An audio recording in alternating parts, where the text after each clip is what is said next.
Certainly there are many states who have adapted these type of reform efforts, and I can point to examples where they've worked beautifully and others where they haven't.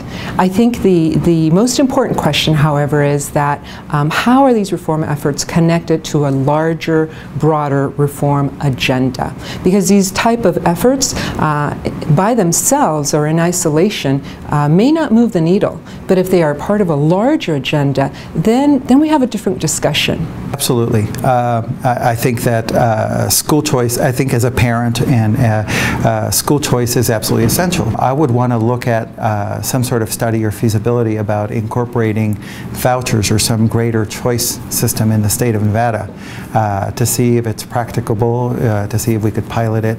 But I think that parents should be able to vote with their feet. If a school is failing their children, they should be able to make a decision to send their children elsewhere. They did set up the Charter School Authority this last session, and I am just pleased with that. There are about 10,500 students in charter schools in Nevada, and I like having choice for students. We have to offer more for our families and students, and so having that framework is going to make it lots more successful. As far as vouchers, we're not able to have them right yet, but when we do, we want to make sure that we're not sorting students, that all students are eligible and they could be part of that voucher system, whether you are impoverished, whether you are on an IEP, but it's a fair playing field. The Superintendent of Public Instruction actually needs the authority, and maybe statutorily, I don't know. But if a charter school isn't doing well, or persistently isn't doing well, you've got to have the ability to shut it down.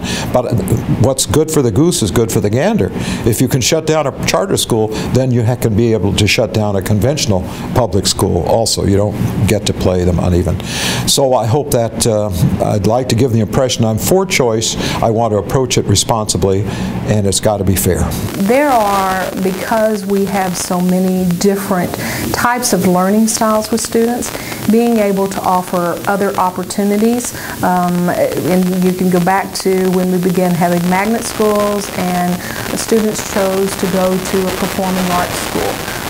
And being able to have choices, I think, falls under the purview of parents. And yes, I would be able to support that choice because I think that's very important for parents to continue to be engaged in their child's educational progress.